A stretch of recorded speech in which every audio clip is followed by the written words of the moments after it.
What is up, everybody? As you can see, this is not our normal broadcast and graphics. Why? I just want to warn you guys, if you have young children, let's maybe clear the room a little bit. So some explicit content may be coming your way, and you're going to want to stick around otherwise. So there's going to be, the captain has warned me that there's going to be a little turbulence on this flight, so fasten your seatbelt and remain seated at all times because some massive truth bombs are going to be dropped on you today. Our guest on today's show doesn't need an introduction, so I'm going to do something a little different today. I'm just going to share some of his most popular thoughts, things that you've heard maybe over and over again on motivation. When asked, what 3 words? He says, you will die. Do something with your life before you're dead. He also says, be patient because you're young AF. You're young AF. And the internet won. Get over it, adapt or die. Get rid of one loser friend. And triple down on your strengths. Go all in. Don't focus on your weaknesses. And more recently, I've been hearing things like this. It's better to be happy in a Toyota than to be sad in a Ferrari. Get rid of stuff you don't need. Another great phrase he's come up with, day trade attention. That's what he does. And stop trying to impress people you hate. You need to just learn how to tune them out. And perfection is an excuse. You're just afraid. Of course, we know this one, hustle porn culture here. Hustle, hustle, hustle. And I've never heard anybody say this so many times. Arbitrage. And I got to admit, I didn't even know what it meant. I had to look it up myself. Who are we talking about? We're talking about Gary Vaynerchuk. Gary, welcome to the show. We got the whole team here for you. All right. This is where thanks so much, guys. Vayner Nation meets donation. And I have to just thank one person in particular for making this happen. Jonathan, Keith, Malcolm, Gary. That's a mouthful. Shout it out. Aaron, shout it out. Oh, sorry. That we should get together, and now it's possible. I think this is evidence of 2 things. One, that Gary reads all of your comments.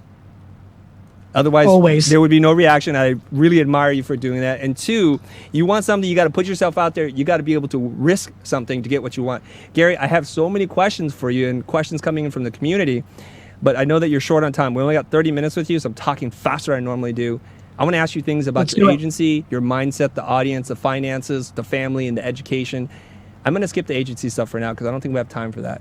But what I want to do is talk about this first. I want to be able to reverse engineer the Gary Vee DNA, your optimism, your positivity with a healthy dose of accountability. You said you owe a lot of this to your mom and your upbringing. What is it about your childhood that formed the person that you are? I think, growing up as an immigrant is a huge factor. Growing up with an unbelievably over-loving mom who created accountability. So you're the best. You're going to do great. Like you're like pumping me up. But then if I lose in tennis, you lost in tennis, right? Like if you break back bad grades, you're clearly not good at school. So, I think who parented me, where, 80s New Jersey, right? A lot of the cursing that you spoke about, that's a whole lot of Jersey. Just a whole lot of circumstances. My parents are opposites in a lot of ways, right? My mom is a great storyteller, embellisher. My dad is very honorable. I think that, I've got a lot of contradictory kind of tendencies, which mean when people first consume me, they have a hot take. They can go either all in or all out. I'm empathetic to that. I understand that. I've got a big personality. When I see big personalities, there's a level of cynicism. However, I think that the work ethic and the merit based and the just like it is what it is kind of thing matters. But I think to answer your question directly, this has been figured out a long time ago, right? DNA, environment, who's parenting you, who's around you. And you laid it out perfectly. It is absolutely optimism, positivity with a heavy dose of accountability. Mm-hmm. And in that friction, what happens with optimism and positivity is oftentimes it leads to delusion. Right. It's why I hated The Secret, right? Like you can't just sit in your living room and say, this is going to happen. Like people are like, you're saying it out loud, you manifest it. Yeah, if you fucking execute against it. Right. Well, okay. So I'm just like diving into your conversation or just thinking, or your answer, and just thinking, I know you're a parent because you said it, but you keep your your private life very private. You don't talk about them at all. But yes. I'm a parent myself. I have 2 boys. So if I want to make sure my kids grow up with that right mindset of accountability and optimism, what do I need to do? Can you give me advice as a parent, like one parent to another? I can tell you. Yeah, I can tell you what not to do. Okay. You shouldn't buy your kids' way into fancy colleges. That's for sure. Gary, keep me real, very topical right now. What's going on? Millions of dollars, apparently. Look, and by the way, everybody's mad and everyone's talking about rich white privilege, and I'm thinking about it totally different. I'm thinking about these parents actually care about other people's opinions about their kids, which is why they want them in Stanford and Harvard and all this. And what they're doing actually is creating a culture where they care more about their contemporaries than they do of the mental well-being of their own children. Mm-hmm. Mm-hmm. I love how everybody's focused on how these parents fucked other kids that couldn't get in. And I'm like, no, they totally fucked their own children in perpetuity for proving to them that they weren't capable and that mommy and daddy are going to take care of everything, which makes them fucking losing players in the jungle. Fantastic. What other parental advice do you have for us? That making any decision predicated on your selfishness is a mistake. Your job is to reverse engineer them at all times. Your job is to watch them, what their interests are, what their desires are, what their talents are, and communicate to them on their level, not on your expectations or ambitions. It doesn't matter what you want for your kids. The only thing you should want for your kids is happiness. And the best way for somebody to be happy is for them to be self-aware and lean into the things that make them happy. The end. Love it. Okay, so far I didn't screw up my children, so far I'm doing pretty good. Okay, I got another question for you. You and I, we have some shared history. We're both first-generation immigrants, both escaped communism, me from Vietnam, you from Belarus, I believe. And I think I heard you say this, but I'm pretty sure this captures the sentiment that luxury makes you soft. So how do you condition your kids so they don't go soft? Obviously, they're growing up in a very different environment than the one that you grew up in. How do you address that? By cutting it off at some point. I really believe that. They are softer than me already. There's just nothing, but you can't fake environment either. Like taking your kid to Africa and building a school isn't going to change the fact that they have luxuries that we didn't grow up with. And by the way, being soft in the context of being a hardcore, sharp-elbowed entrepreneur, there's nothing wrong with that, right? But look, it's hard to be, I said something the other day that caught a lot of people's attention. It was, it's hard to be hungry when you're fed. When kids are fed and they have stuff, they're going to be, inherently softer. I think the reality is what I'm planning on doing is over communicating to them in teenage years of like, the party's almost over and you've become accustomed to this, but you're going to need to start really working. Like I want my kids at 13, 15, 17 to work, and the money they make at Starbucks or flipping t-shirts on eBay is the money they need to use to buy shit. And I think that is the game. I see you online all the time making content, sometimes dropping multiple pieces of content a day. How do you manage doing that and running multiple companies, being the on-air personality, doing the talks, and managing your family? What's your take on that? Well, if you look at what's happening right now, this is the answer, right? So by filming myself at all times, I'm going to say something inevitably here, and my team is going to cut it and send it to me on text, and I'm going to title it, and then they're going to send it back. And at some point when I'm going to the bathroom or catching a flight or in between meetings, I'm going to post it and write copy. And that's how I do it. Okay. Yeah, I made the investment into building a human production company. And I used to do it myself. And then my companies got bigger and my thesis in believing in it got bigger. And I started investing in it more. And that's how we did it. I got another question for you. You're really great at simplifying like really complex ideas into like bite-sized sound bites that people can just get their head wrapped around. I'm just curious, when you first started doing public speaking and appearing on camera and things like that, did you first start like being very kind of slower, less bombastic in the way you describe things, and over time you're getting asked the same thing over and over again, that it becomes this thing where it's like get rid of one loser friend? Or were you just that way from the beginning? Well, it's an interesting question. I mean, if you go look at the first 80 episodes of Wine Library TV, I think they're the most interesting. And I haven't done it, but I'm actually going to, you know what?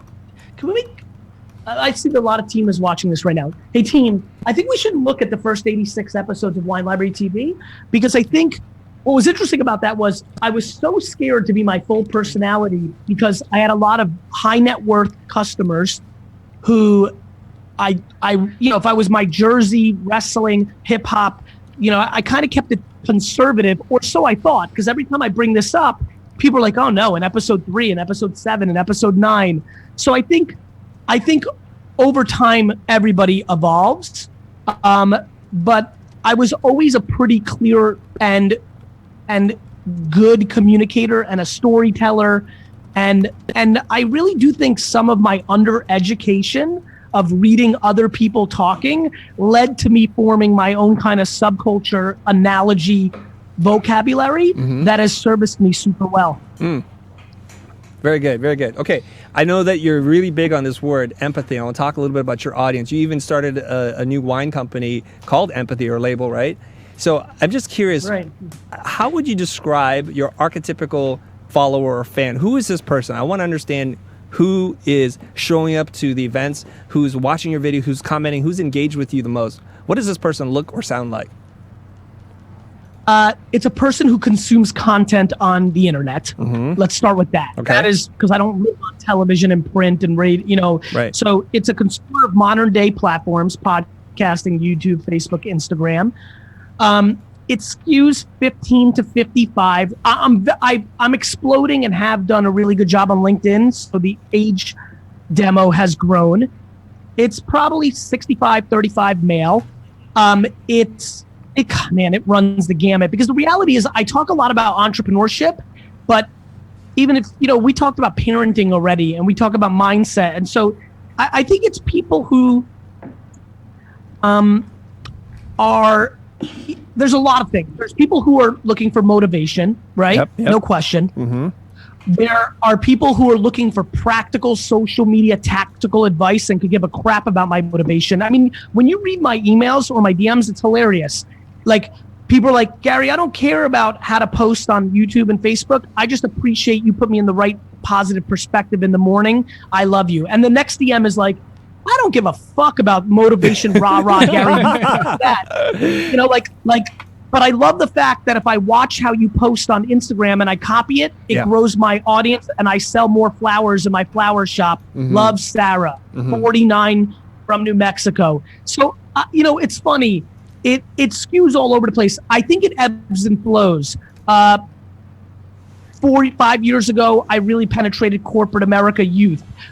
In the last 24 months, because of Instagram, urban culture, no question. The flipping community, the CMO, the 50 to the 45-year-old CMO community, like, it's really running the gamut. It ebbs and flows, and it ebbs and flows based on the platforms that I decide to put a lot of energy into. Right now, LinkedIn is at the top of that. The organic reach on LinkedIn is remarkable. So inevitably, and I felt it on this last 3 days being in the airport. I had a 27-year-old kid at the Bulls-Lakers game come up to me and goes, love you on LinkedIn. First time I had that. Very young dude, wow. LinkedIn, right? Had a bunch of 60-year-old women executives, fucking OGs, fucking dominating the corporate world, roll up on me at the airport the other day, talking to me about LinkedIn. And then 5 steps later, 17-year-old, like off-whites, fucking, spray ground backpack, fucking coolest kid in the airport giving love. So, like, it can run pretty. I don't think it's as much young male as people think it is. I would tell you that. Well, if your audience is so broad and diverse, and congratulations on doing all that stuff, how do you ever adapt to the audience, or do you just stay being very Gary Vee and just give that, and whoever it hits, or do you start to? I think I'm 90% me, and I think all of us, like, when you talk to your mom, when you talk to your buddies, when you talk to, like, if I go and speak at a Southern Baptist church, I just got invited, for example, to speak at a Southern Baptist church, right? I'm going to use different adjectives and have a different vibe than if I go to, inner city school of 14-year-olds and 15-year-olds in Philly. Do you know what I mean? Yeah. So you're modulating depending on your audience. Yeah, but I think one thing that's important for people that communicate to realize, it doesn't mean you're changing your story. It means you're respecting your audience because you're trying to break through and help them. At the macro, it's all the same shit. Right. In the nuances, I'm trying to make it consumable. Yeah. Okay. When you just said something, it reminded me of a conversation because we had a shared guest, Seth Godin, on the show, and he said, there's more to Gary than what appears on camera. Is there a public Gary and a private Gary, and how are they different?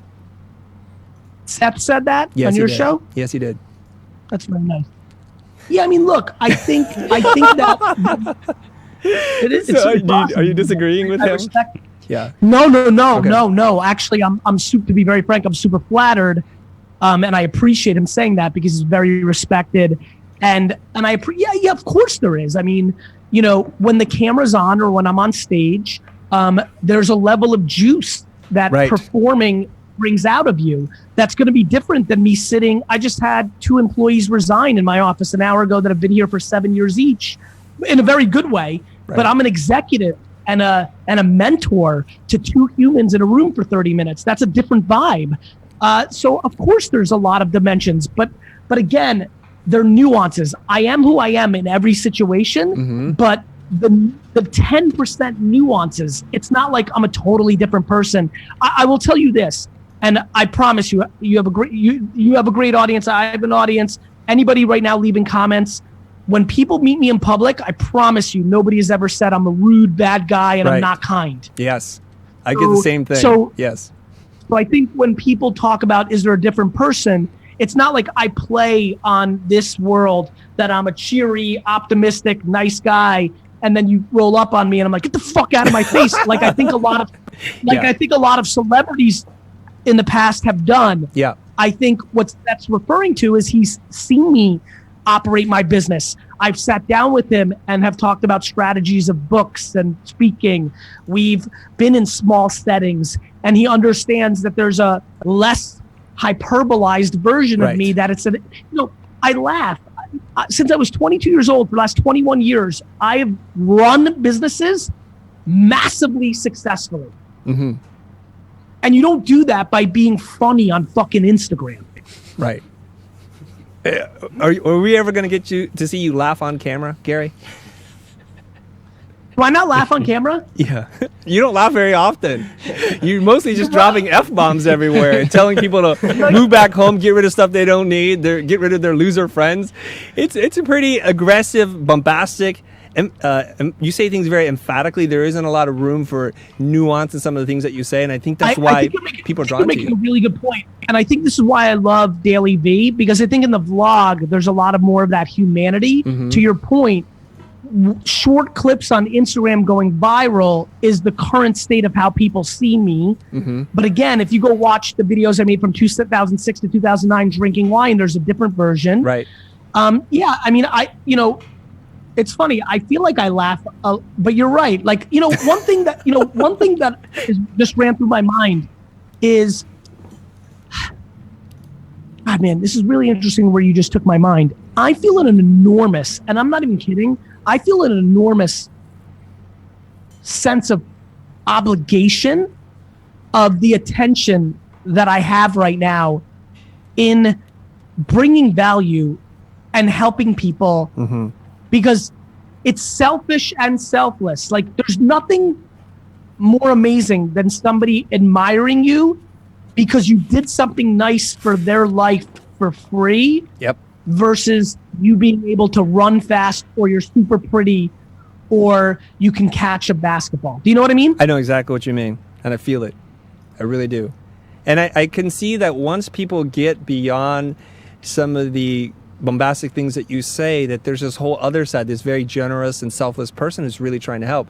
I think I heard you say this more recently, that you're trying to impact 7 billion, like every life on earth, not like just 1 billion. That's my goal, is 1 billion. Yours is every person on earth, 7-point-something billion people.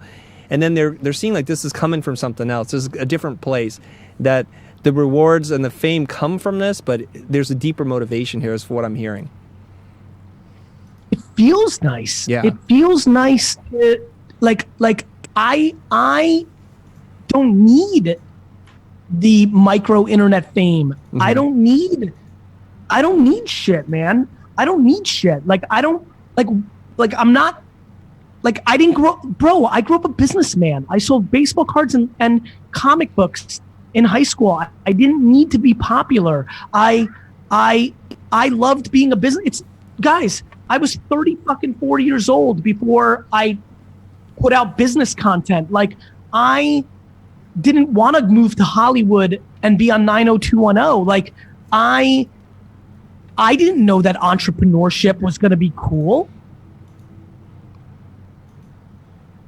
Like, I laugh when people talk about the fame thing. I'm like, I've done nothing in my life, in my entire narrative, that has ever pointed to that being something of interest for me. Mm-hmm. Mm-hmm. It feels amazing. It's super funny and fun, but like, it's also overwhelming. Like, you know, like, back to wanting to be kind to everybody. 4:30 in the morning at LAX this morning, having multiple people come in and want to ask you for 15 minutes how to save their business when you got 3.5 hours of sleep is also work. Yeah. So, you know, yeah, bro, like my ambition is to, like, do I expect to impact 7.7 billion people? I do not. But why in the world would one not have the ambition to bring value to other human beings? I think it's a good idea. 100%. And I think that's about your mindset and about buying the jets and impacting these lives, because you have to change, you have to transform in the pursuit of those goals. And it's okay that you actually don't achieve it, but who you become in that pursuit is really what's important. I want to switch gears real quick. And there's so many other things, brother, that you don't control. There's tragedy. Like, I have to be prepared for tragedy. What if I have tragedy tomorrow? Right. Like, that's going to change the course of my life. Right. Like, people woke up, this interview could have happened on September 10th, 2001. And, you know, my kid's school trip could have been to the World Trade Center tomorrow. Like, I don't understand how people don't understand that this is ebbing and flowing. Mm-hmm. It will always change. I would not be surprised at all if I woke up one morning and said, you know what? All of this is like more than I want. I'm just going to defrag for a year and get fresh and come back in a year, or maybe never. Like, I don't know, but I'm always ready to adjust. There is no ideology for me about how I'm going about this, other than I want to be a businessman, because I've always been a businessman. Mm-hmm. Selling lemonade and shoveling snow and washing cars and selling flowers and baseball cards, that was always a choice of happiness. And that I will always choose. The fact that entrepreneurship got put on a pedestal during the prime of my career, when I best knew how to communicate on the internet, that is something that is not a need or a requirement. It's a nice thing. Mm-hmm. I enjoy it, but it is far from what I'm up to. Mm-hmm. There's something really remarkable about you, Gary, that I admire quite a bit, in that you're in a position and a time and a place where things are happening really quickly. But unlike most people, you don't sit around and wait for it to prove itself. You just jump in. So for all those people who keep sitting on the sidelines, what can you say to them right now to say, you know, like, just throw caution to the wind and just go for it? Like, the fact that you're talking about LinkedIn is making me think maybe we need to be do more content on LinkedIn ourselves. I just love how fast you are. You jumping and being agile. Right. We're doing it. You definitely need to. I think that my answer is, hey, everybody, I got very lucky. Mm-hmm. I grew up in a situation where I was losing from day one. We were humble immigrants. I got picked on for not speaking English. I wasn't a good student. I wasn't an excelling athlete. I had nothing in society that was a positive reinforcement, which allowed me to create an enormous amount of thick skin to doing things and not being scared of judgment, because I was being judged from the beginning. Mm-hmm. You did not grow up that way, but you need to understand how much that's the unlock to happiness, and please start making yourself uncomfortable and start failing, because failing is good. Because if you fail and you always absolutely learn, and more importantly, if you build skin that allows you to not fear failing because you don't care about other people's judgment, you start going fast. And when you start going fast, you can start doing a lot more things. And also have humility. When I start adding LinkedIn to my repertoire and we have to work harder to do it, I don't think that my time is so much more valuable. Who the fuck am I to not try to figure out LinkedIn, right? Even though it's like, people get fancy, brother. People get fucking fancy. I'm still doing the shit that got me here, even though people think I got somewhere. You may think I got somewhere. I don't think I'm somewhere. I'm still in the same fucking process. Love it. Love it. So what I'm hearing from you, I mean, I may not be using the exact words, but I hope I'm using it correctly.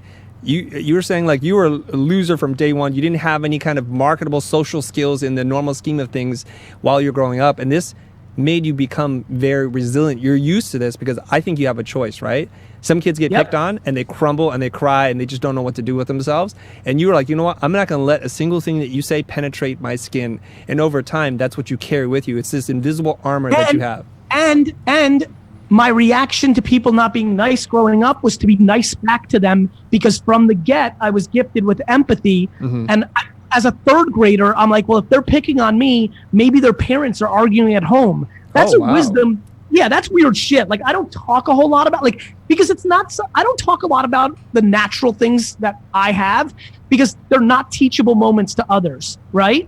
I talk about them to like bring them to the consciousness. I've enjoyed bringing empathy and gratitude and patience to the alpha entrepreneur consciousness, right? I think that's been that's a deposit that I've made to the game that I'm proud of.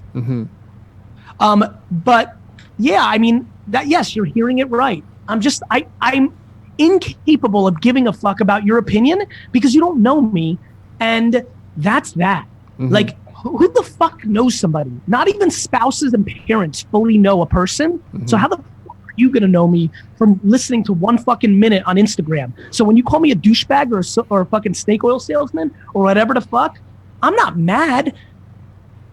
It's a laughable empathy that, you know, like by the way, I do it too.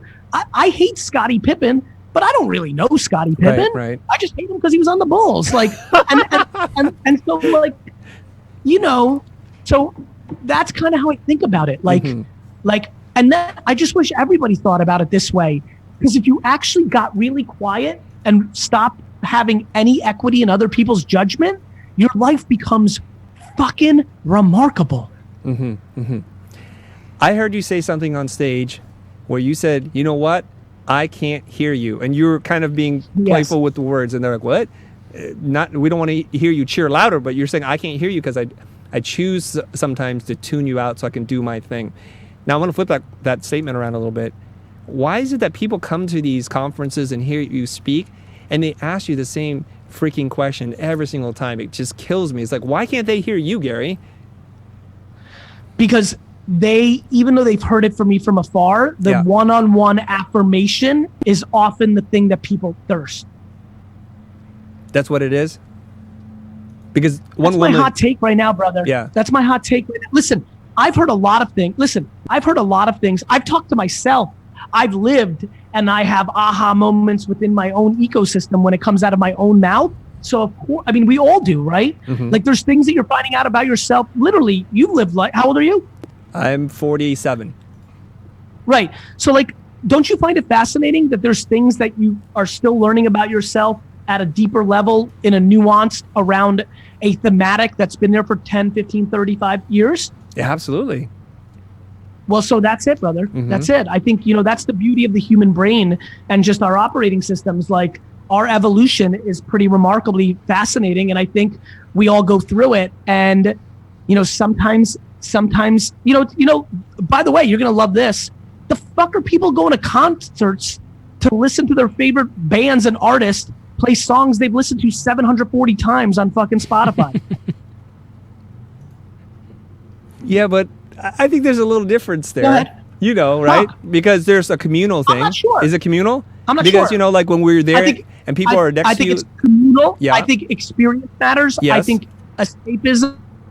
Right. I think I'll give you one. Okay. I learned through audio and visual, not through reading. Somebody may say, I like to go to conferences because in-person content penetrates my consumption and learning behavior more than watching videos on Instagram. Here's my thing. I don't know, but I'll tell you this. Every time I go on stage, I'm petrified not to deliver if they paid to be there. Yeah.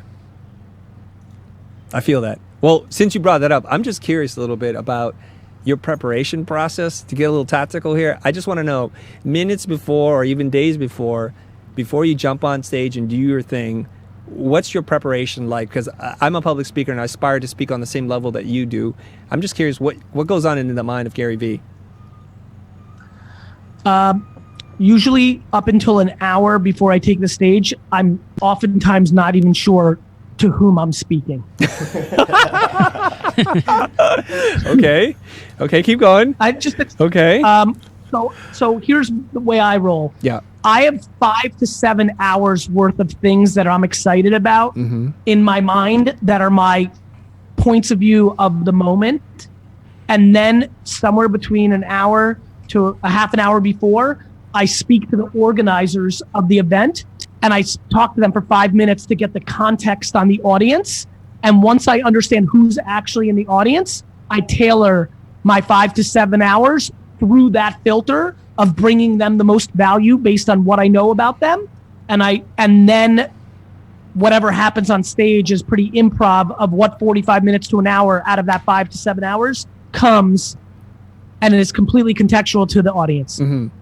Do you have any uneasiness the first few minutes? Like, because that's what I think about. If I can just get a strong first 2 minutes, then I'm good for the rest of it. But is it just you're in the flow state the entire time, or it takes you a minute to kind of click? I think there have been times where I use that term like a boxer comes out cold and gets a flash knockdown. Yep. Because they work up a sweat. There have absolutely been times in my career where 15 minutes before stage, I look at my phone and I get a text and we've lost a client or a great person resigned or some other adversity or negativity hits me that I do think takes my energy off. I've tried to stop looking at my phone 15 minutes before. So there have been probably 1 to 5% of the time where I can feel in that first minute or two that it's not the fire, but it's very far and few in between.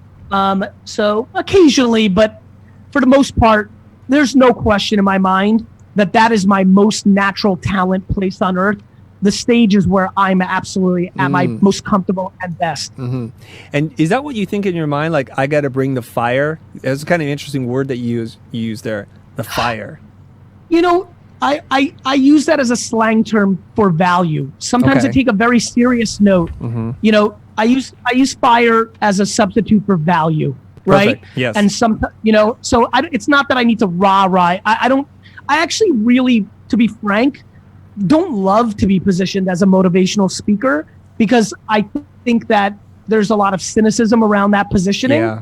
I think of it as, am I the best value for the ticket price? Can I do take that on very heavily. Am I bringing value? I love that. I'm glad you clarified that. I'm already. You gotta go?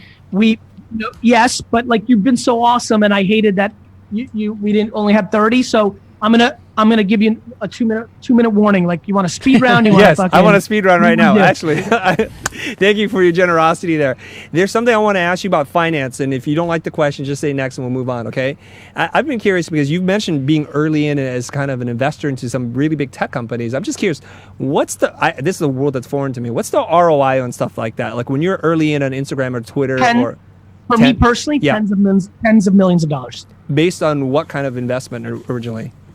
Oh, I'll give you one. Okay. I think on a $46,000 investment on Twitter, I made $7.9 million.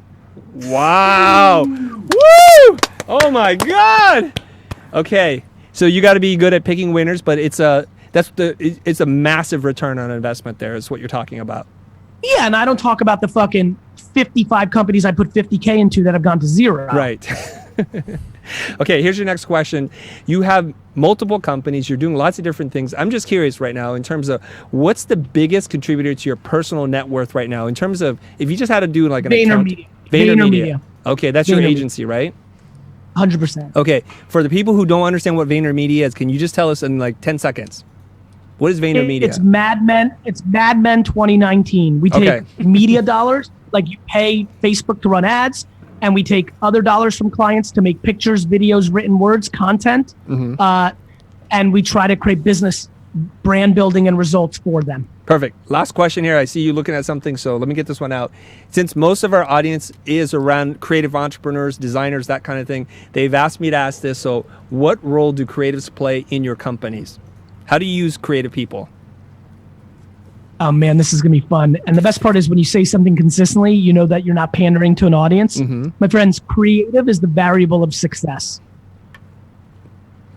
What role do creatives play? They're the ones who actually are making the pictures and the videos and the events, and those are the variable of if something's going to do well or not. What role? The role. Wow. That's all right. There's no pandering there because I've heard you say that too. So fantastic. Great job. You made a lot of designers and creatives very happy today, Gary. Let me say something. Yes, let me please. rant a little bit here. Okay. Because I love the creative class. Couple things. Too much audacity in the creative field. I have worked for free and continue to work for free.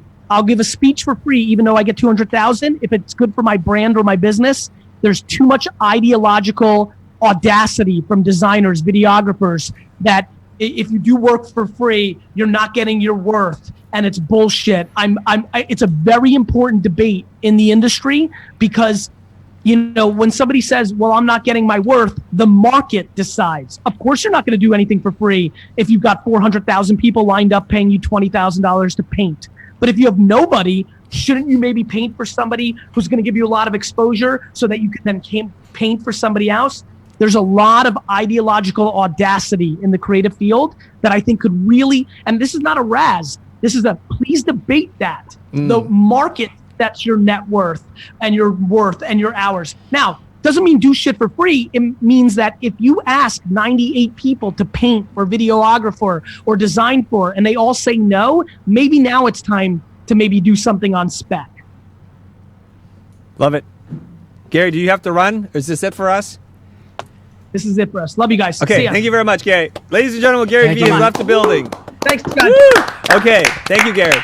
All right, Tyler, I think we can cut your live stream. I want to continue the conversation since I thought we were going to have an hour together with Gary, but I just felt I want to talk about it. So kind of in the aftermath of Gary Vee, let's just have a discussion. Since it's a full house here in the studio, we brought everybody, sharp minds. And now I want to jump to YouTube and look at your comments. Okay, you guys? So the edited version of this won't have this part of the show. And now we just go straight to YouTube. What are the comments that are coming in, ladies and gentlemen? Everybody is amazed that you are 47. That's the moment that broke the internet today. I'm serious. All right, you guys, let's do something serious. I mean, I had so many questions. Okay, I'm gonna give you guys all time. Matthew, Ben, Mark, who else is in there? Aaron. Ricky, Aaron, everybody. I want to give you guys some time to collect your thoughts and maybe even ask the questions that you would have asked in a follow-up. But I just want to capture this moment right now and be real with you guys and just reflect. I was pumped to do this conversation. The curveball was when Tyler told us that we only had 30 minutes with Gary and he's got a hard out. That just broke my heart because I had this whole thing staged and there's like points of the conversation I wanted to bring him, go deep in certain areas where we haven't heard him go very often. And I'm just it's a little bit frenetic energy for me. And Gary came in super calm, not too many F-bombs. The explicit lyric thing, Ryan Summers might have dropped more F-bombs than his thing than Gary. So I think Gary is also tailoring his message, maybe trying to keep it more audience friendly, or just maybe because we put up the parental advisory at the very beginning that he was mindful of that. And I like that. Did you guys have questions that you wanted to ask that you thought, man, I wish we got there, or a follow-up? I mean, I was writing so fast on one answer. I had 6 follow-up questions. I'm like, what do I do now? No, I didn't have any specific. Oh, I did have questions, but I don't think it was relevant to the conversation. But I wish we started where he ended. Mm-hmm. Creative is the role, and that's the ultimate variable that determines success. Yeah. And I really like that because I think, whoa, cool. I really like that because we were having this discussion earlier. I know, Chris, you had tweeted and posted something earlier about the value of design. Yes. Because you could take a commodity product, something that is the same on the inside, just like bottled water, for instance. Bottled water, it's the same contents on the inside, yet the creative, the packaging, how you present it and brand it, determines the value or perceived value to the audience. So I thought that was awesome that he ended there, and I wish we started there and just had the conversation on that only. Wow. Okay. I didn't know that was going to be such a great answer. You know, it was one of these questions where I'll ask it. I want to be totally honest with you guys. I was like sheepishly asking that question because it seems very self-serving. It's designers showing up and saying, how important is design? And then, of course, what's the guy going to say knowing that our channel is full of creatives and designers, right? But let's pick up the conversation because we were in a really hot debate, Ben and myself. So, Ben, let's pick it up from there. So what Gary said is the difference between success and failure is creativity, and i.e. design. So, Ben, pick it up. God. Come on, Ben. You just threw me Jump a in hot the deep end of the potato. pool, please. I don't know It's how to warm. respond to that. Well, why don't we pick up that conversation where we had? Because we put out this post on Facebook earlier this morning. It's already got like 70 shares on Facebook, which is a lot for me on Facebook, right? And I essentially was picking up the conversation where Joanna Galvao, who's been on our show, she did a talk and she talked about what kind of impact can design have on your business. So she had one of her designers take an existing package, keep the logo, and just switch out the design and ask an audience, which is more valuable? Which do you trust more? Which do you think and believe in more? And the only difference was the design, not the logo. So you really need to change the logo. And I thought, what an interesting thought experiment to do. Coincidentally, while we're recording for Young Guns Season 2, Matthew and I are looking at the submissions from the design from Young Guns 2, and we're thinking, you know what? What would happen if you actually changed the design to position it for a global market? The thing that most Asian companies, specifically in China, in parts of China, where they don't understand branding and positioning, and they get the design wrong because they're racing to the bottom, in my opinion. They want to compete on price and not on brand. So Matthew did this thing where he took a bottle of rice wine vinegar, Yeah, rice vinegar. and he in a matter of hours, I was just blown away that he was able to design two different things, and the perceived value and all the connotations. There's like a whole internet war going on in people's perception. So design does matter.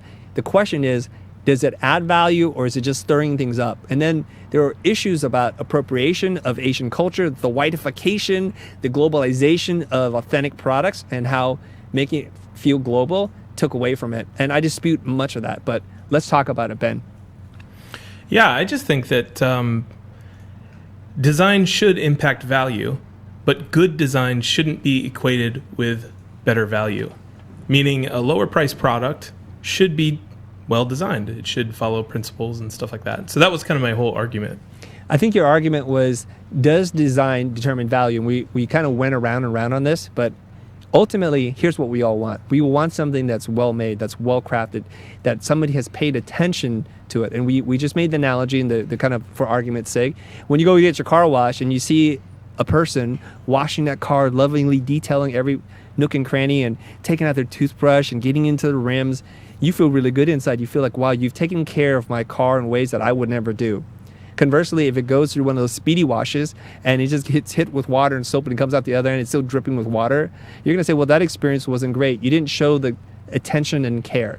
What design communicates invisibly to people is that intention, the attention and the care and thoughtfulness in the selection of materials, finishing, printing, colors, typography, photography, illustration, all those considerations, even the shape of the bottle or the box and how it fits in your hand, how it stands apart on the shelf, that's design. And that communicates something to each and every single one of us.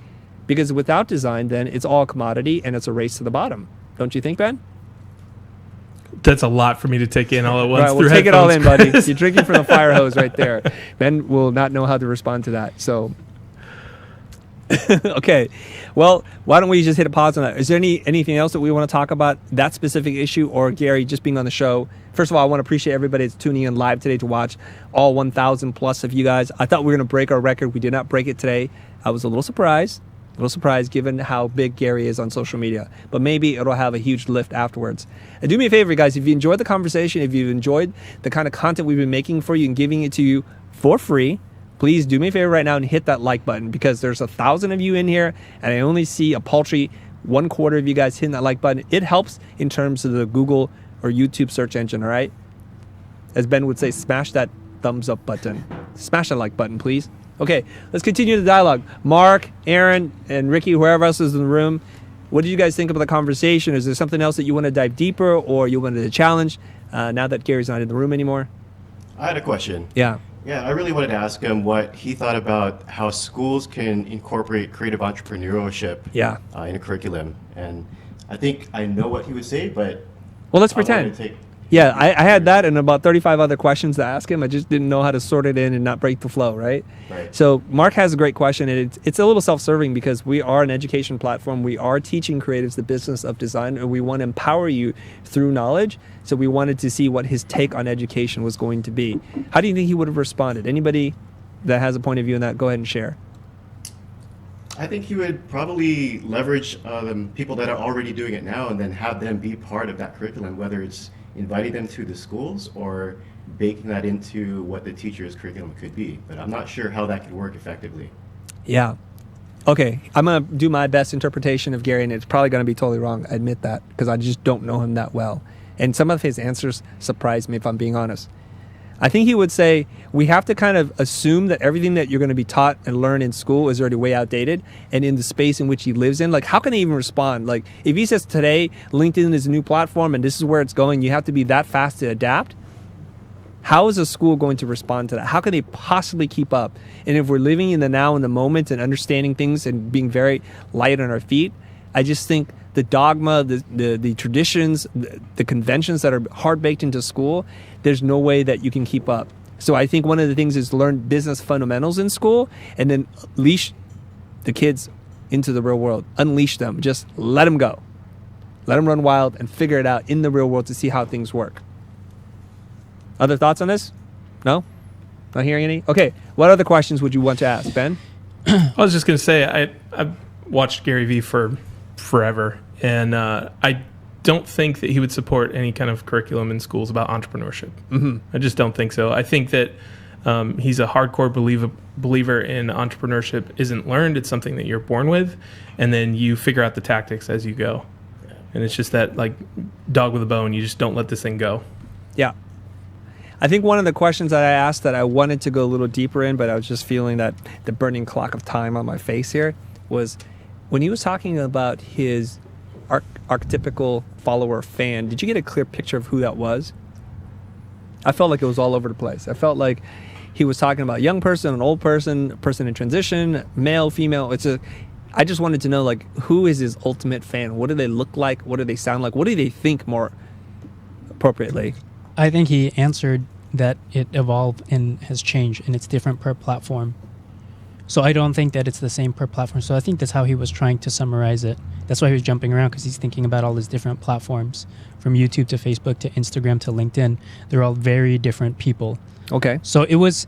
I know the way he answered it was probably a little bit, maybe not super broad, succinct, right? But the fact that he thinks about each platform and they're all a little bit different and has evolved over the years makes me know that at least he's aware of that, because he is listening both in person and responding online.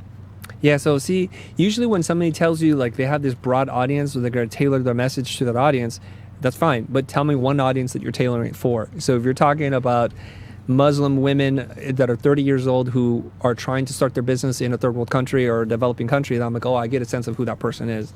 Like, if you ask me, who's our audience, we would be able to tell you. It's a diverse group, but I can tell you the general categories of each person, that a lot of them are career switchers, some of them are late bloomers, and some of them have gone to what I would consider second-tier design schools and really need to bone up on their design skills. A lot of them are just creative people who need business advice and help, and they're both male or female. It skews mostly male, even more so than Gary's, which is, I'm just shocked. I'm shocked because our demographic is predominantly men, like, just disproportionately so, right? Right. So that's what I wanted to know, because I wanted to get in the mind of the person who's like their number one fan type. Like, Right. who's showing up for all these things? Who's watching the videos besides saying they're a consumer of content on new media? Because that doesn't tell me anything about the person. Right. Well, I think he broke it down pretty clearly Okay. for me that on YouTube and in the early days, maybe 8 years ago, it was young corporate. So people who are working in-house or corporate or hate their 9 to 5. And then as soon as he started doing Instagram content, he started talking to more urban youth. And that's how he started growing in that side. And that's probably why he's doing a lot more collabs with people that are popular in that space. Then as he's gone to LinkedIn, it's aged up and broadened out, is what he was saying. So for me, I was able to map it. Clearly, I know you were having the conversation with him, but for me, so it's clear to you. it was clear to me because I was bouncing around trying to write down what he was saying. So so I could see the evolution, and just based off of the timeline of his stuff. Okay. It makes sense to Fantastic. See, I think it's far simpler to segment audiences like this by goal versus the actual demographics. So if you boil everything down for Gary, it looks like most of his audience either wants to learn how to be a better entrepreneur or in business, or learn social media tactics. If you boil that down to those two goals, I mean, it's going to span multiple demographics. Yeah, I get your point, Ben, but I don't know who those people are is the problem. Because I would say everybody that's interested in social media, male, women, my mom, it's so broad range. Well, we're going to move on. Since Matthew thinks that that question was sufficiently answered, I was just like, I wanted to get a clear picture. Like, can you pick them out from a crowd? That's always the test. Have you done the positioning well enough so you know who your audience is? Can you pick them out from a crowd? And I can't say. Like, I don't know what an in-house CMO entrepreneur is. I just can't. Mm-hmm. Why does that matter to you? Because when you understand who you're talking to, their pain points, their challenges, we're talking about empathy. You can't walk in somebody's shoe and look at the world through their eyes if you don't know who they are. Right. You can't look at everybody's eyes. It just doesn't make any sense. We're going to move on. You guys seem pretty content with the answer, so I'm just the lone wolf here. I want to do a super chat thing here. Jonathan, Keith, Malcolm, Gary, the person who made this episode possible, he's like, I'd love for you to answer my question. So, Jonathan, I'm looking on Slido. I don't see it, and it's really hard for me to backtrack questions coming in from Twitter. I want found one of them. You found him? Yeah. Okay, ask it, please. All right. So Thanks, Mark. This is from Jonathan. He said, I have a few questions to ask. What is one skill that would be the best creative skill learned for the next economic downturn? One skill to learn for the next economic downturn. Thoughts? Okay, since Gary's not on the show, we're going to have to just figure it out. Does anybody have any thoughts or want to jump in first? What skill do you need to learn in anticipation of the next economic downturn?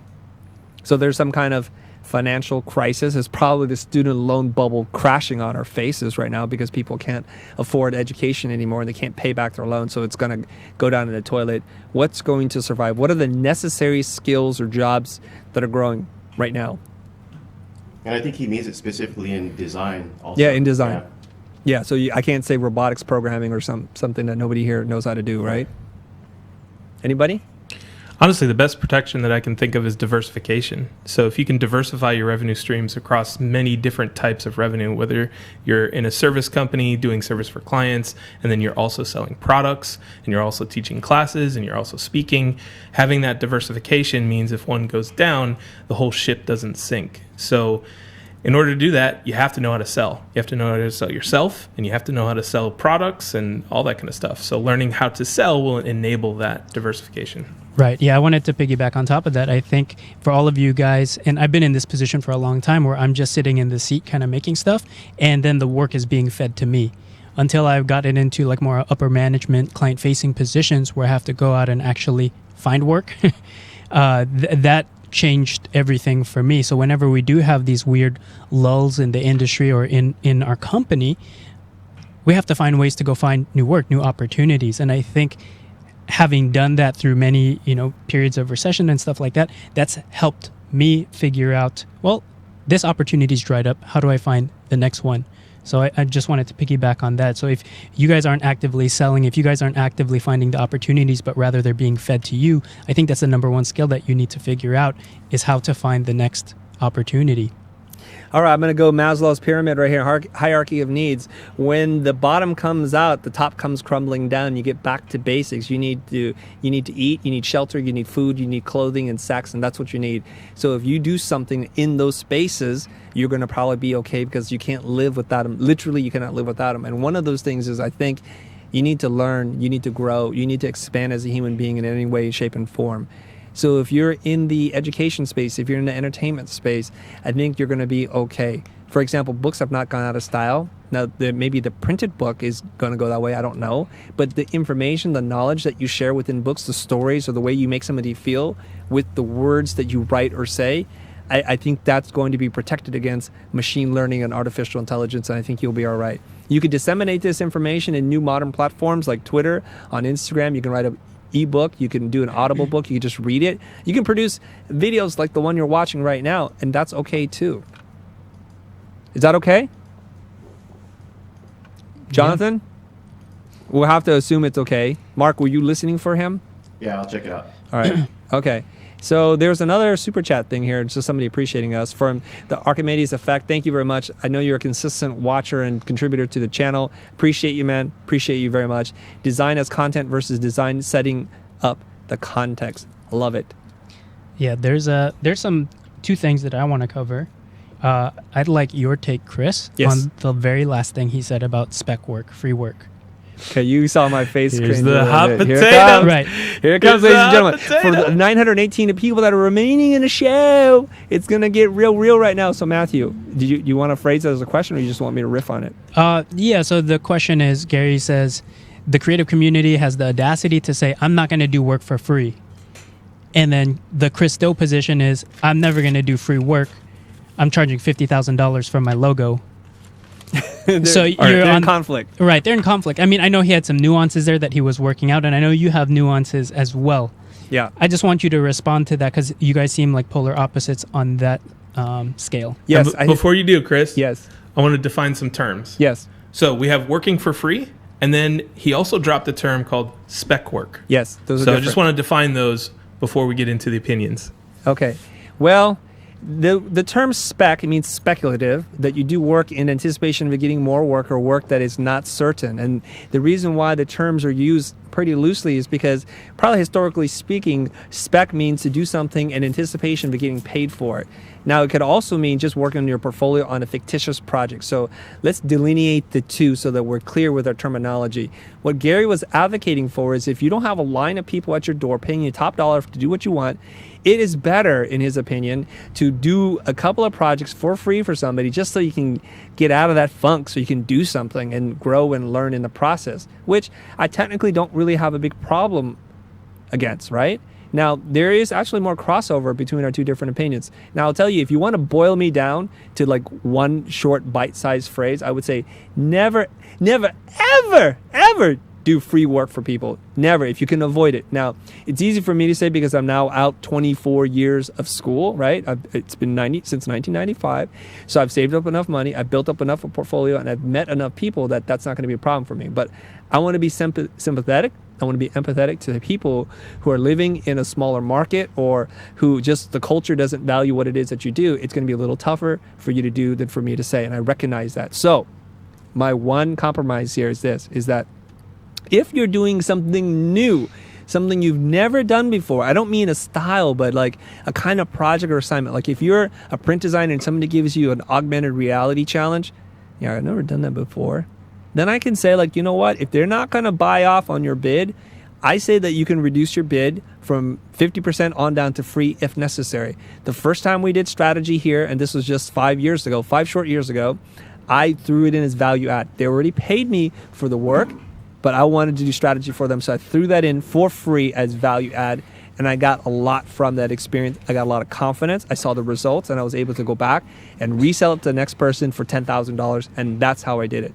So if you're an illustrator, and like say, so Maggie was on the show, right? Mm-hmm. Maggie from Little Patterns was on the show, and she does really beautiful botanical illustrations and letter forms. Now, if somebody had asked her, hey, Maggie, will you just do this for free? You know, I would say, hell no, never, ever do that.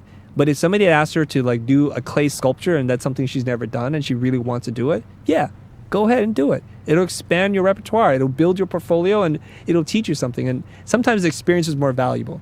I think ultimately what Gary was probably trying to say without using these exact words is not everything has to be transactional, but sometimes it could just be about the experience and how it transforms you. That's why you've seen me put out this tweet that transformation transcends transaction. It doesn't always have to be A for B, quid pro quo. Next question. All right. This one is, let's see. Thanks for hanging out, you guys. Hi, Shima. Hi, Heather Crank. There's a good question from 30 by 40 Design Workshop. Mm-hmm. I love his stuff.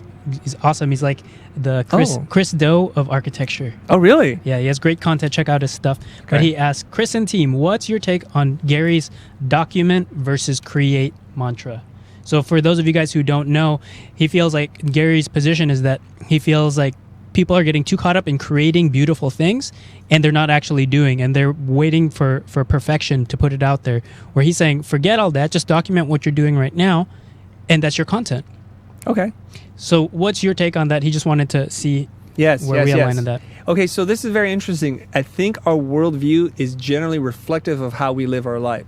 So Gary, as far as I know, is not a creator. So he can't be like create over documentation. It doesn't make sense. So his world is, I'm just doing stuff, so I want to document it. So there's a camera crew following him around almost 24/7. Makes total sense, and I get that. And there's a lot of validity to that.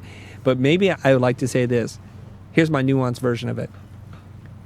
Document while you create. Because we're creators here in this room. Document, screen record everything that you do.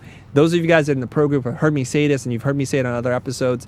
While you're working, it costs you very little money to have an extra drive and to use some screen recording software to record everything that you're doing. You can just keep dumping them onto drive because it's cheap. Hard drives are cheap. But then you can go back at any point in time after something that you feel pretty good about and go ahead and cut that up, speed it up, share it with people, teach them something. You've killed two birds with one stone. And I love multiplying my effort. We always say, if I only had a clone of me to help me out. Well, in a way you do. If you start recording all these things. A lot of you guys also in the pro group, I've been encouraging you to create videos, and I'm starting to see this happen. Here's the really cool part. You turn the camera on, you record, you just put it away. You turn on the camera, you record, you put it away. And when you finally feel comfortable enough, open that file and then put it away. And when you get more comfortable with that, edit it. And when you get more comfortable with that, post it, but only show it to a few friends. So it's a little baby step. So here's one of these big kind of mind Fs I'm going to drop on you. Take small steps to get really big results. Think small to get big. That's it. Too many people think of this grandeur, this giant idea, this thing that have to make this opus, their life's work in one piece. That is awfully stifling if you're a creative person. You can't get into it. Joanna Galvalzon, how are you, Joanna? So Chris, I think you agree with Gary then. I think your position's exactly the same. Okay. Cool. Well, he says document, don't create. Right. So, But if you're we can't saying create, you're saying I the say same thing. Document while you create. Right. I said it's a nuanced difference. Right. Yes. All right. Jonathan did have a follow-up to his question about the economic downturn in terms of skills. His follow-up, and I think this came off of Ben, he's asking, what is the best tip you can give those individuals that have more than one specialty skill? Because you said to diversify. Yeah. So if you're a jack of all trades, what do you do with that? Well, you got to go Wait, hold deep. on a second. Okay. The way Matthew said that, you're a jack off all trades. I'm like, what the heck is Matthew saying? Yellow flag. Yellow. You're a jack of all trades.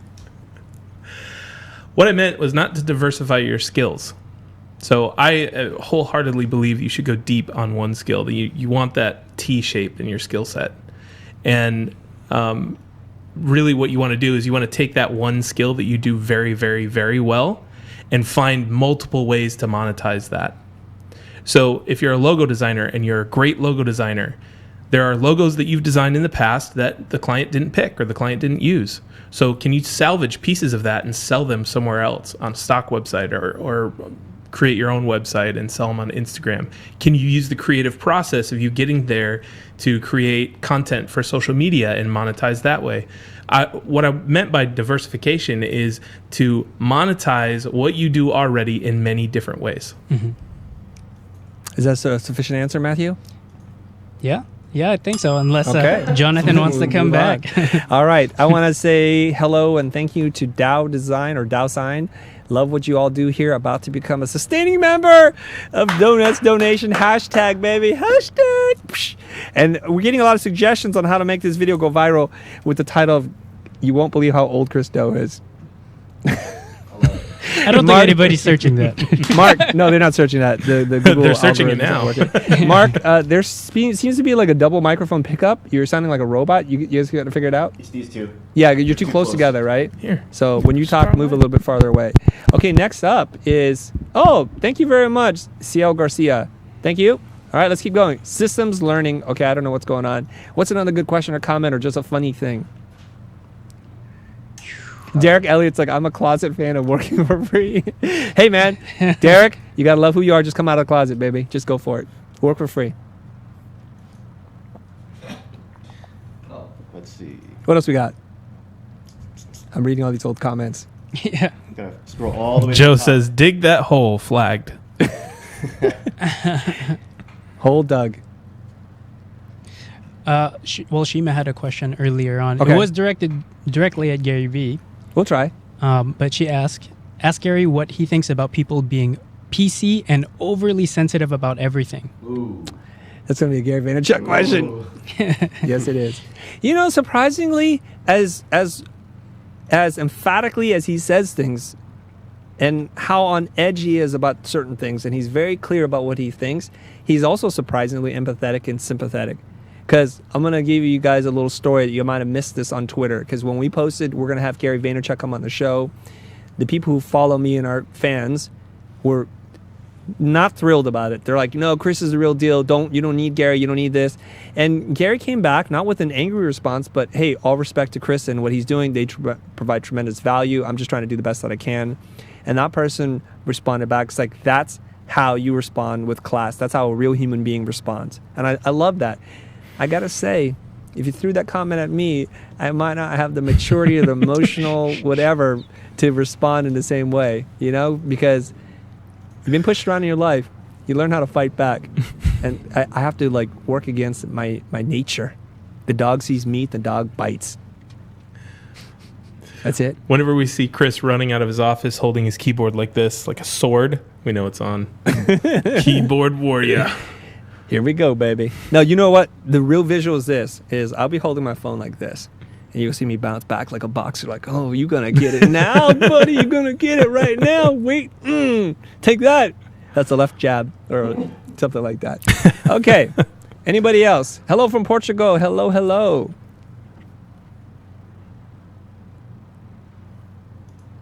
This is called dead air.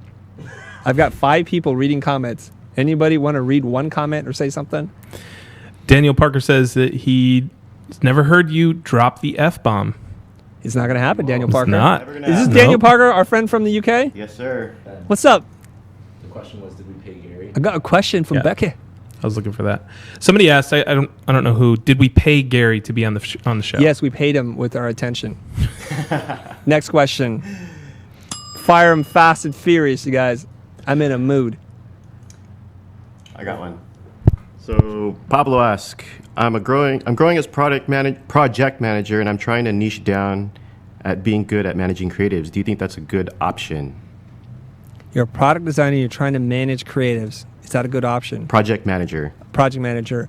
Okay, whenever we ask one of these good or best questions, we have to have some context. We have to know the A and the B. What is it better than, right? So we need to compare something too. So if you're making a ton of money and you're very successful as a product designer, right? Project manager. Project manager? Sorry, Mark, can you summarize that question?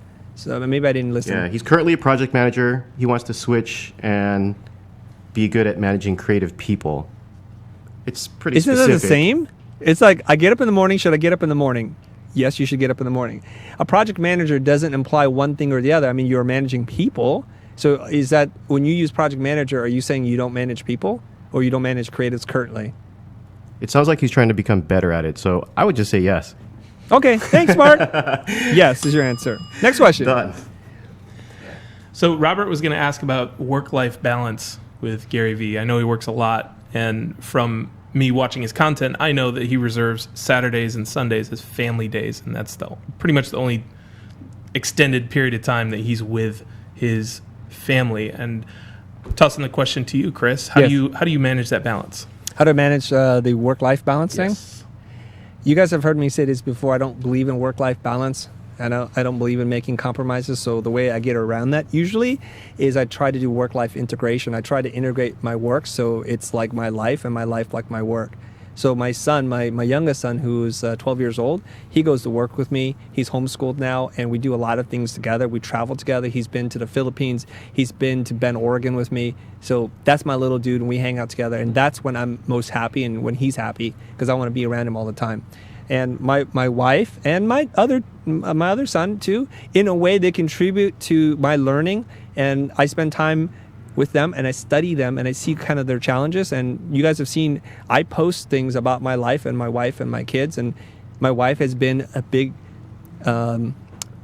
determining factor in my own personal success. She calls me out on my BS. She looks at it from a very healthy and objective point of view. So we all need somebody like that to kind of keep us on the straight and narrow. So when I'm acting up, she'll say, can you just let it go? Or you need to refocus on this. Isn't this the way that you want to live your life? And that's a really good thing for me. So I try to integrate the two as much as possible. Usually weekdays, it's about work and I'm just working. Weekends are usually like I'm just with family. I just want to unplug. Let's go do something frivolous. Let's do something dumb. Let's just sit around and do nothing but be in each other's company. And I like that. Okay, here's a great question from Shima. Since I was put on the spot today by Gary Vaynerchuk and I had to reveal my age, how old is the rest of the Future Fam team? Matthew? We're going there. We're going there, guys. Get out your line cards, because here we go. Matthew, how old are you? Got to do some quick I have math. a different question to Okay. next. Ben Burns, how old are you? 32. Mark, how old are you? 38. Woo! Aaron, how Whoa. old are you? Yes. 29. 29? You liar. How old do you think I am? You were 27 just the other day. Oh, yeah? Well, All right. time flies when you're And Ricky, having fun. how old are you? I'm 26. He says 26. So Ricky is the baby here. Matthew's the mystery man. Okay, there you go. Asian, don't raisin. That's what they saying in the chat there. Ricky's our blood boy. What does that even mean, blood boy? If you watch Silicon Valley, you'll know. Okay. Yeah, he's the donor kid. He's the donor. Yes. We take his young energy. Yes. Stay healthy, Ricky. We need that transfusion. So there's a good question here. Several people have asked it, but Sonics asked, how do you handle when a meeting doesn't go your way with a client? Kind of like the way it went with Gary today, Chris. How do you handle that? When you have a plan going in, Yep. what happens when the whole plan is gone? You throw the plan out. You just do. And the more you fight being in the moment and sticking to your plan, the more you start to feel like you're tearing yourself apart. Imagine this. A train is decoupled at two parts. You have one foot on one train and the other foot on the other train. You're just trying to hold on like, baby! And you're pulling the Spider-Man move, like, ah! But you don't have that super strength. I would say just be present. It's better to be in the conversation. So we were jumping around so much and I had questions lined up and I just let them go, right? Mm-hmm. So when Gary said something, it triggered one of the questions I wanted to ask. I'm like, hey, let's go back there. I mean, even just in answering one question, I didn't even need any more questions. I could have just stayed in that moment and just kept asking more and more questions, because that's what a conversationalist does. You just sit there and you're like, oh, this is very interesting. Let me go down that path. Right. The only stress I was feeling was time, because it's like, how often are we going to get Gary on our show? Probably not that often. And I want to make the most of it. And I'm feeling the heat. Like, I feel an obligation, a sense of responsibility on behalf of everybody that's tuned into this thing to ask those questions, to extract that. I was thinking, I can hear them in my head saying, Chris went easy. Why did he go there? He should have asked this question. That's what I'm hearing in my head. So I just kind of have to try to find balance with that. Right. All right. Angel Polito asks, hey, Chris, what advice do you give someone who doesn't have that entrepreneur DNA that Gary speaks about? Well, do you want to be an entrepreneur or you want to be a wannapreneur? That's just really what it is. If you want to go work out at the gym, you would have just gotten off your butt and gone to work out in the gym. An entrepreneur has a certain mindset. They like risk, or at least they're not afraid of it. They are not afraid of change. They're willing to go all in. They have supreme belief in self, despite what the market forces and their friends and family and their haters are telling them. They're really determined. They're self-motivated. They're just going to go for it at all odds. And they're willing to risk a lot. And the very kind of popular expression of this is an entrepreneur will work 80 hours in his own business to prevent working 40 hours for somebody else. So it's not a question of time anymore. It becomes like this healthy sickness obsession. You just got to want it. And everything that Gary said about growing up and wanting to hustle and selling comic books and baseball cards and all that kind of stuff. He just wanted to flip things in his life. Flip this, trade this for that. And that was the same about my childhood, except for I was less successful at it. The same was true about Tony Hsieh, the founder of Zappos. He talked about flipping things and starting a worm farm and selling worms to people. I want to do the same, but I just didn't follow through with it. That was the big difference. Yeah, I have a different answer for Go that ahead. because I think Chris is the same way as Gary. So Angel's question is, what do you do if you don't have that? And I don't think that everyone has to be an entrepreneur. Why do you have to be an entrepreneur? I think for many people, it's fine being number 2, number 3, number 4, 5, 6, 7, 8, or 9, or 10 in a company. I don't think there's anything wrong with that.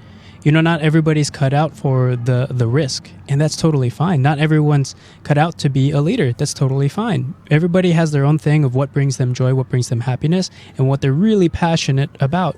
So I don't want this to come out the wrong way, but there's nothing wrong with not wanting to be an entrepreneur. It's okay 100%. to get behind somebody and, you know, go all in on their vision and help them build their thing. It's fine to help out other people. 100%. And I want to show you this slide here as soon as I can find it. Here it is. This is straight up, like Gary can answer this question. Triple down on your strengths and don't focus on your weaknesses. So if you don't feel like you want to be an entrepreneur, that's not part of your DNA, that you make a strong second, like you're the lead guitar player. Every band needs that. And without a great guitar player, a lead guitar, there's no band. So you can triple down on your strengths, guys. Don't feel like you have to conform to somebody else's idea of what's success, what's happiness, or what's going to make you famous. Just do you. Figure it out. Go into your little hole, your cave, crawl in there and say, this is what I want from my life, and this is what makes me happy. And I believe if I marshal all the different skills and interests that I have and do that, you'll be happy. And happiness is more important than being in that Ferrari. It really is. Boom. 2 slides back to back. You see how I did that, guys? All right. Let's get out of this shot, Aaron.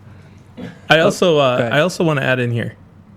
So I think that it's also a scale, right? It's I don't think it's black or white. I don't think you are not an entrepreneur and are an entrepreneur. I think Yes. you can be somewhere on that spectrum.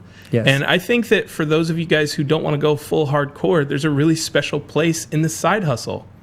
The internet has enabled this for everybody. You can open an Etsy shop like that. You can start selling things on eBay. You can do freelance work on the side. There's so many different options for you to try entrepreneurship on for size and run something that's small and not obsessive. Yep. So I think that it's okay. Everybody's Totally okay. okay. Yeah. Yeah, so Ben is basically saying he's entrepreneur non-binary.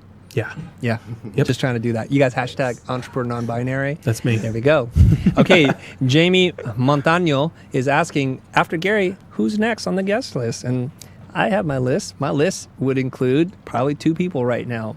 Actually, I'll say 2 people. One, Simon Sinek, for sure. I need Simon Sinek on the show, the author of Start With Why.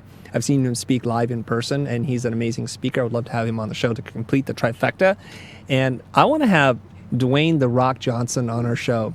I'm a big fan of his. I like his positivity, his optimism. He's in LA. He's the world's biggest actor right now. I would love to have him on the show just because he's got a cool vibe. And I want to smell what The Rock is cooking. Chaponi. Okay, is that it? Okay, Sol Garcia, another super chat. Thank you very much, Sol. Sol is just dropping all kinds of money on us right now. Salud from Mexico. Great content as always. Saludo? How do you say that, Aaron? Yeah, I think you nailed it. I'm pretty sure I nailed it with my authentic Spanish accent. Who's up next? Shima saying, being your own boss is tough, yo. And boy, does she know it. Daria wants to know about the fonts. What's with the fonts, Chris? What fonts? Well, we were Futura, now we're something else. Can you talk about the transition? Evolution, baby. Yeah. It's evolution. You know what? We use Futura. Futura is still our house typeface. A lot of my slides are using now a larger spectrum of typefaces. And I'll tell you, a little while back, I was inspired by looking at covers of magazines and surreal art. And I was thinking, I would like for us to communicate concepts in our thumbnails. Some people are having a hard time with them. That's okay. You get used to them. Don't worry. And using Futura was quite limiting. So we needed to find a typeface that's got more weights and different widths. And that was really important. So are we using Champion or Knockout? Matthew? Knockout. we're using Knockout. The reason why I don't know if we're using Champion, because I use both Champion and Knockout. I'm cheating on the family here. Is because I just feel like, they're very similar in typeface, and there's Knockout is modeled after old boxing posters and woodblock letter forms, and so you have very super condensed typeface, and you have extra wide typeface, and it feels more in keeping with this retro surreal style that we're going after. That's it. But you also see my slides. I use Helvetica. Nobody's complaining about Helvetica. Can you complain about Helvetica? No, but they're just like, big handshake stand. All right. That's how I hear it in my head. Let me make fun of our entire audience right now and alienate every single person on the show. Let's do it. Chris is good at that. I am. I got a question. So Greg Bunbury is asking, Yes. Is there a disconnect between Gary and what designers do?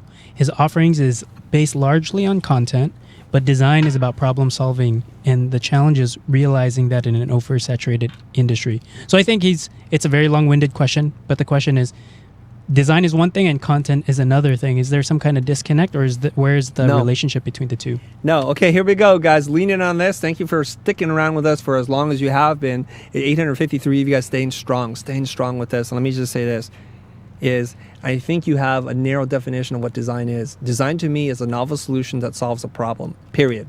It has nothing to do with graphics, it has nothing to do with fashion, it has nothing to do with architecture or products, but it's a novel solution to solve a problem.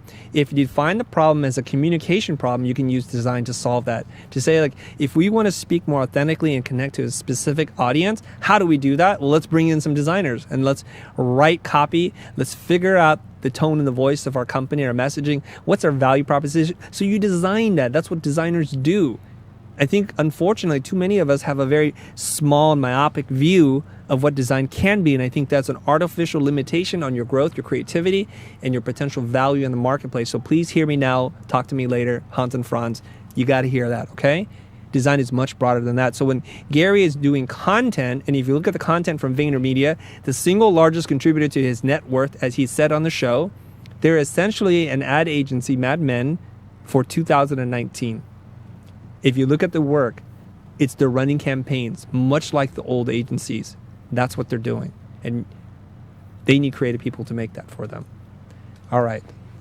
Matthew, follow up, or are we okay? No, I wanted to double down on that. Double down. And just say that it's absolutely correct that the similarities between design and content creation is very similar, at least from my standpoint, because, I got trained as a graphic designer, but here I am 15 years later, and I'm making video content and not designing a whole lot, but I think about the skills that it takes to communicate an idea, to communicate clearly to you guys, and to market and get stuff out there.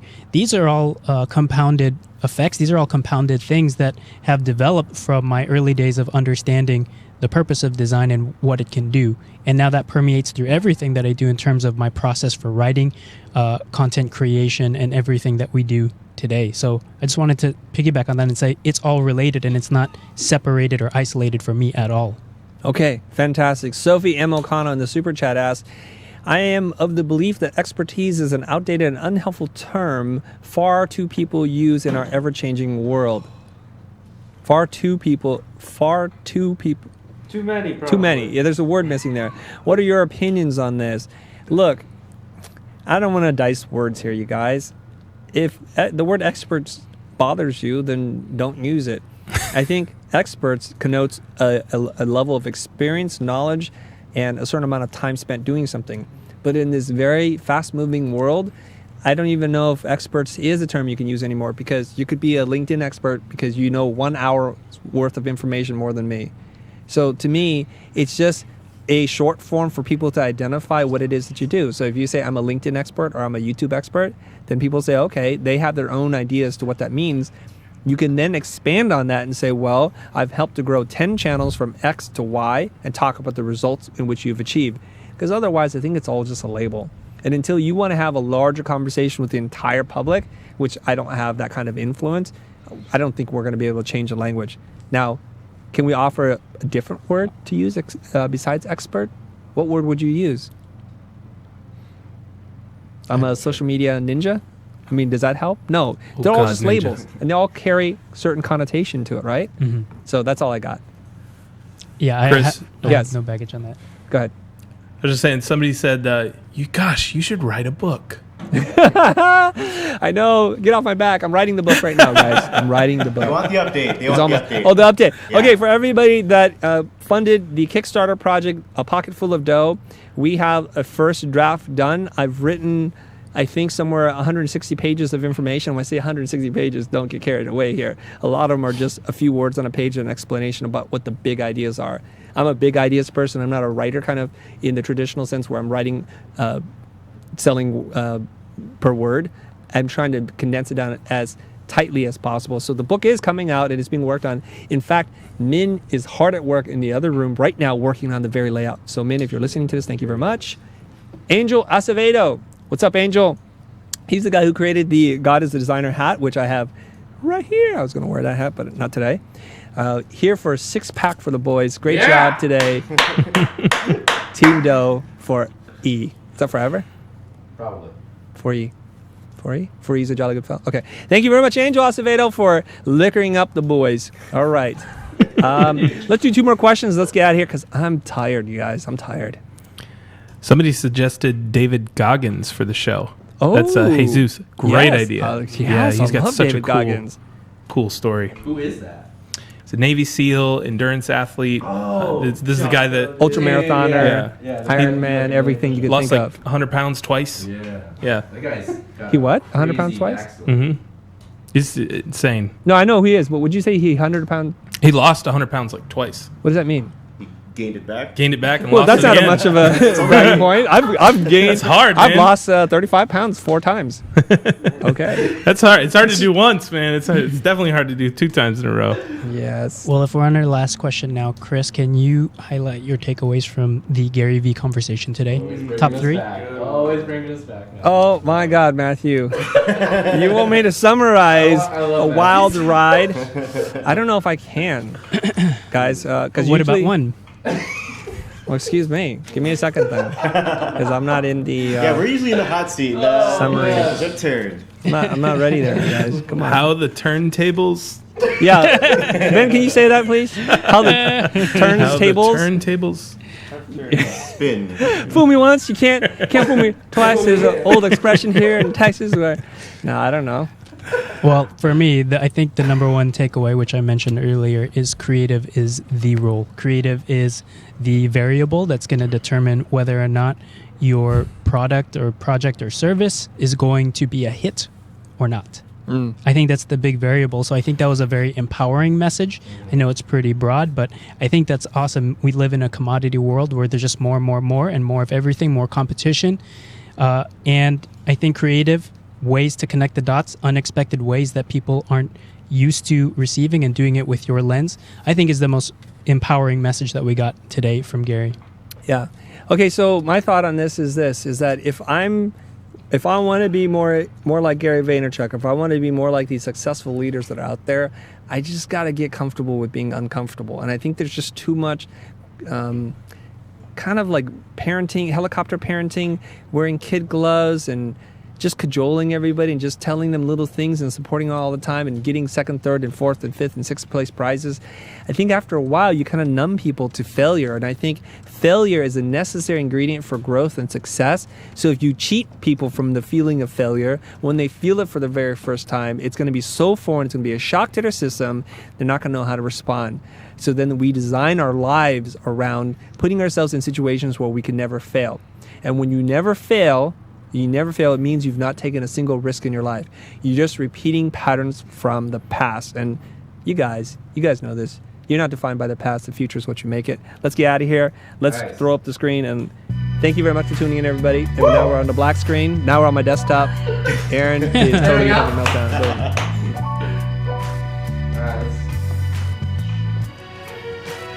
Aaron, why you keep cutting away?